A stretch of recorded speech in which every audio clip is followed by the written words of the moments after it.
ഇനി എന്തെങ്കിലും ആ ശബരിമലയിൽ അയ്യപ്പൻ്റെതായി ബാക്കിയുണ്ടോ? എല്ലാം കൊള്ളയടിച്ചില്ലേ നിങ്ങൾ കള്ളന്മാരൊക്കെ തന്നെ? ചോദിച്ചിരിക്കുന്നത് മറ്റാരുമല്ല, പരമോന്നത നീതിപീഠമായ സുപ്രീം കോടതിയാണ്. സുപ്രീം കോടതി പരിഹസിക്കുകയാണ്, ശക്തമായി വിമർശിക്കുകയാണ്.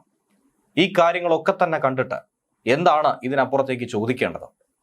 അറസ്റ്റ് ചോദ്യം ചെയ്തുകൊണ്ട് പങ്കജ് ഭണ്ഡാരി നൽകിയ ഹർജി പരിഗണിക്കുമ്പോഴാണ് സുപ്രീം കോടതി ജസ്റ്റിസുമാരായിട്ടുള്ള ദീപാങ്കർ ദത്തയും സതീഷ് ചന്ദ്ര ശർമ്മയും അടങ്ങിയ ബെഞ്ച് സ്വർണ്ണക്കൊള്ളയ്ക്കെതിരെ പരിഹാസ രൂപേണ ഇങ്ങനെ ഒരു പരാമർശം നടത്തിയത്. ഹർജി എന്തായിരുന്നാലും പരിഗണിക്കുന്നത് നീട്ടിവെക്കുകയാണ് ചെയ്തിട്ടുള്ളത്. മാർച്ച് 9 മാറ്റിയും വെച്ചു. അവിടെ ഇനി എന്തെങ്കിലും ബാക്കിയുണ്ടോ എന്നാണ് ബെഞ്ചിലെ അംഗമായിട്ടുള്ള ജസ്റ്റിസ് സതീഷ് ചന്ദ്ര ശർമ്മ പങ്കജ് ഭണ്ഡാരിയുടെ അഭിഭാഷകനോട് ചോദിച്ചത്. സ്വർണ്ണക്കൊള്ളയുമായി പങ്കജ് ഭണ്ഡാരിക്ക് യാതൊരുവിധ ബന്ധവുമില്ല എന്നാണ് അഭിഭാഷകൻ പറയുന്നത്. തന്റെ അറസ്റ്റ് നിയമവിരുദ്ധമാണെന്നും ഈ കേസിൽ തെറ്റായി തന്നെ പ്രതി ചേർത്തെന്നുമാണ് പങ്കജ് ഭണ്ഡാരിയുടെ വാദം. തന്നെ ഏൽപ്പിച്ച പണി മാത്രം താൻ ചെയ്തിരിക്കുന്നു. സ്വർണ്ണം പൂശുക എന്നത് മാത്രമാണ് തന്റെ ജോലി. ISROയുടെ മംഗൾയാൻ, ചാന്ദ്രയാൻ പദ്ധതികളുമായി ബന്ധപ്പെട്ട് പ്രവർത്തിച്ചിട്ടുള്ള ഒരു കമ്പനി കൂടിയാണ്, ശാസ്ത്രജ്ഞൻ കൂടിയാണ് പങ്കജ് ഭണ്ഡാരി.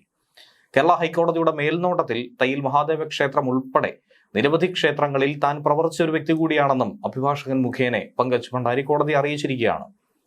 നാനോടെക് ഗോൾഡൻ ഡെപ്പോസിഷൻ വിദഗ്ധനായിട്ടുള്ള തനിക്ക് സ്വർണം മോഷ്ടിക്കേണ്ട സാഹചര്യമില്ല എന്നാണ് വാദിച്ചത്.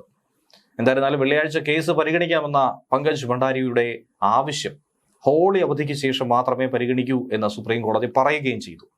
ഇതുവരെ കള്ളന്മാർക്കാർക്കും പുറത്തിറങ്ങാനുള്ള ഒരു സാഹചര്യം സുപ്രീം കോടതി നൽകിയിട്ടുണ്ടായിരുന്നില്ല.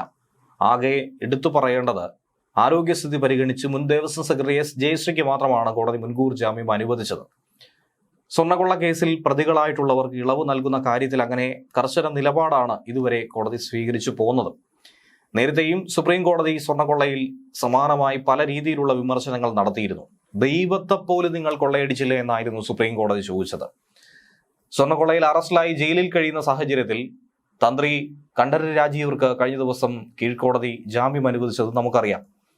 കൊല്ലം വിജിലൻസ് കോടതിയാണ് കേസ് പരിഗണിച്ചത്. റിമാൻഡ് കാലാവധി പൂർത്തിയാകുന്നതിന് മുൻപേ തന്നെയാണ് തന്ത്രിക്ക് കീഴ്ക്കോടതി ജാമ്യം കൊടുത്തത്. അതും ഈ കേസിൽ ഏറ്റവും ശ്രദ്ധേയമായ വിഷയമാണ്. ഇതുവരെ പ്രതികൾ പുറത്തിറങ്ങിയെങ്കിൽ അവരൊക്കെ തന്നെ കസ്റ്റഡി കാലാവധി കഴിഞ്ഞ് കുറ്റപത്രം സമർപ്പിക്കാതെ 90 ദിവസം പൂർത്തിയാക്കിയതിനു ശേഷം സ്വാഭാവിക ജാമ്യത്തിലായിരുന്നു പുറത്തിറങ്ങിയത്. പക്ഷേ ഈ കേസ് അങ്ങനെയല്ല. 41 ദിവസം തന്ത്രിക്ക് കീഴ്ക്കോടതി തന്നെ ജാമ്യം അനുവദിച്ചു.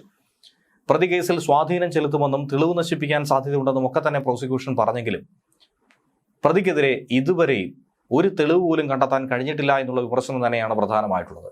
കട്ടളപ്പാളി കേസിൽ 13-ാം പ്രതിയും ദ്വാരപാലക കേസിൽ 16-ാം പ്രതിയുമാണ് തന്ത്രി. തന്ത്രിക്കെതിരെ ഒരു തെളിവും ഹാജരാക്കാൻ SITക്ക് കഴിയില്ല എന്നുള്ള വിമർശനം കോടതി എടുത്തു പറഞ്ഞു. ക്ഷേത്രവുമായി ബന്ധപ്പെട്ട അറ്റകുറ്റപ്പണി നടത്തേണ്ടത് ദേവസ്വം ബോർഡിന്റെ ചുമതലയാണ്. അഡ്മിനിസ്ട്രേറ്റീവ് ജോലികളൊക്കെ തന്ത്രിയിൽ നിക്ഷിപ്തമല്ല. പൂജകൾ ഉൾപ്പെടെയുള്ള താന്ത്രികമായ കാര്യങ്ങളിൽ മാത്രമേ തന്ത്രിക്ക് ചുമതലയുള്ളൂ. ജാമ്യ ഉത്തരവിൽ ഇത് കൃത്യമായി തന്നെ പറയുന്നുണ്ട്. ശബരിമല സ്വർണ്ണക്കൊള്ള കേസിലെ മുഖ്യപ്രതിയായ ഉണ്ണികൃഷ്ണൻ പോറ്റിയുമായി തന്ത്രിക്ക് അടുത്ത ബന്ധമുണ്ടെന്നും കേസിൽ പ്രധാന പ്രതിയാണ് കണ്ഠരര് രാജീവരെന്നുമൊക്കെ SIT റിമാൻഡ് റിപ്പോർട്ടിൽ പറഞ്ഞിരുന്നു. എന്നാൽ അതൊക്കെ തന്നെ തള്ളിക്കളയുകയാണ്. സ്വർണ്ണക്കൊള്ളയുമായി ബന്ധപ്പെട്ട ഗൂഢാലോചനയിൽ തന്ത്രിക്ക് പങ്കുണ്ടെന്നും SIT കോടതി പറഞ്ഞിട്ടുണ്ടായിരുന്നു. പക്ഷേ ഈ വാദമൊക്കെ വിജിലൻസ് കോടതി പാടെ തള്ളിക്കളഞ്ഞു. SIT തന്ത്രിക്കെതിരെ മുന്നോട്ട് വെച്ച ഓരോ കാര്യങ്ങളിലും ശക്തമായ രീതിയിൽ വാദിക്കാൻ തന്ത്രിയുടെ അഭിഭാഷകന് കഴിഞ്ഞു. കോടതി അത് ശരിവെക്കുന്നുണ്ട്. മുന്നോട്ട് വെച്ച കാര്യങ്ങളിൽ ഒന്നും തെളിവ് ഹാജരാക്കാൻ കഴിഞ്ഞിട്ടില്ല.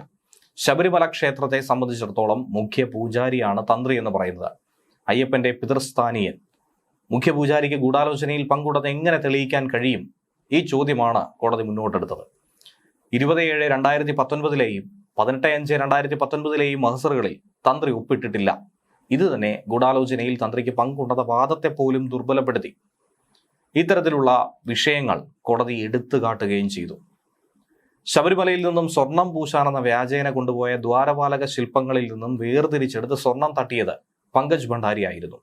അയാളിൽ നിന്നും ആ സ്വർണം വാങ്ങിയതാകട്ടെ ബെല്ലാരിയിലെ ജ്വല്ലറി ഉടമയായിട്ടുള്ള ഗോവർദ്ധനാണെന്നും പ്രത്യേക അന്വേഷണ സംഘം തന്നെ കണ്ടെത്തിയതാണ്. ദ്വാരപാലക ശില്പങ്ങളിൽ നിന്നും വേർതിരിച്ചെടുത്ത സ്വർണം എവിടെ എന്നുള്ളതാണ് ഇപ്പോഴും ഉത്തരം കിട്ടാത്ത ചോദ്യം. അത് കണ്ടെത്തുന്നതിൽ ഏറ്റവും സഹായമാകുന്ന പ്രധാനപ്പെട്ട അറസ്റ്റുകളായിരുന്നു ഇവരുടെ രണ്ടുപേരുടെയും.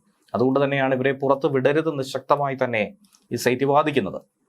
ദ്വാരപാലക ശില്പത്തിൽ നിന്നും സ്വർണം വേർതിരിച്ചെടുത്തത് പങ്കജ് ഭണ്ഡാരിയുടെ സ്മാർട്ട് ക്രിയേഷൻസ് കമ്പനിയിൽ വെച്ചാണ്. ശില്പങ്ങളിൽ നിന്നും വേർതിരിച്ചെടുത്ത് സ്വർണം വാങ്ങിയത് ഗോവർദ്ധനം. സ്വർണം വാങ്ങിയ കേസിലാണ് ഗോവർദ്ധനെ അറസ്റ്റ് ചെയ്തത്. ബെല്ലാരിയിൽ നടന്ന തെളിവെടുപ്പിൽ 800 ഗ്രാമിലധികം സ്വർണം ഗോവർദ്ധന്റെ ജ്വല്ലറിയിൽ നിന്നും അന്വേഷണ സംഘം വന്ന് കണ്ടെത്തിയിരുന്നു. ശബരിമല തന്ത്രിയുടെ മൊഴിയിൽ നിന്നാണ് ഗോവർദ്ധനുമായിട്ടുള്ള ബന്ധത്തെക്കുറിച്ച് കൂടുതൽ വിവരങ്ങൾ കിട്ടിയത്. ഉണ്ണികൃഷ്ണൻ പോറ്റിയാണ് ഗോവർദ്ധനെ പരിചയപ്പെടുത്തിയതെന്നും അയാളുടെ ജ്വല്ലറിയിൽ പോയിട്ടുണ്ടെന്നും തന്ത്രി പറഞ്ഞു. ഉണ്ണികൃഷ്ണൻ പോറ്റി സ്മാർട്ട് ക്രിയേഷൻസുമായി പരിചയപ്പെടുത്തിയത് ആരാണെന്ന അന്വേഷണം കൽപേഷിലേക്കും ഗോവർദ്ധനിലേക്കും അനിൽ സംഘത്തെ നയിച്ചു. കൽപേഷാണ് ഈ സ്വർണം തട്ടിയെടുക്കലിന്റെ ഇടനിലക്കാരനായി നിന്നതെന്നുള്ള നിഗമനം SITക്ക് ഉണ്ടായിരുന്നു. ഉണ്ണികൃഷ്ണൻ പോറ്റിയെ കസ്റ്റഡിയിലെടുക്കുന്നതിന് മുൻപ് തന്നെ SIT സംഘം അന്വേഷിച്ചത് കൽപേഷും ഗോവർദ്ധനും തമ്മിലുള്ള ബന്ധത്തെക്കുറിച്ചായിരുന്നു. ഇവർ ആരാണെന്നും സ്വർണ്ണക്കൊള്ളയുമായി ഈ രണ്ടുപേർ എങ്ങനെ നേരിട്ട് ബന്ധപ്പെട്ടിരിക്കുന്നു എന്നുള്ളതുമാണ് പ്രധാനമായി നോക്കിയത്. ഉണ്ണികൃഷ്ണൻ പോറ്റിയും പങ്കജ് ഭണ്ഡാരിയും തമ്മിൽ വളരെ അടുത്ത ബന്ധമുണ്ടായിരുന്നു എന്നതിനുള്ള തെളിവുകളും SIT കണ്ടെത്തി. ഈ ബന്ധത്തിന്റെ പുറത്താണ് ശബരിമലയിൽ നിന്നും കടത്തിക്കൊണ്ടുപോയ സ്വർണ്ണപ്പാളികൾ സ്മാർട്ട് ക്രിയേഷൻസിന്റെ ഓഫീസിലേക്ക് കൊണ്ടുപോയത്. അവിടെ വെച്ചാണ് ദ്വാരപാലക ശില്പങ്ങളിൽ നിന്നും സ്വർണം വേർതിരിച്ചെടുക്കുന്നത്. ഈ സ്വർണം കൽപേഷ് എന്ന ഇടനിലക്കാരൻ വഴി ഗോവർദ്ധന് കൊടുത്തു എന്നാണ് SITയുടെ നിഗമനം.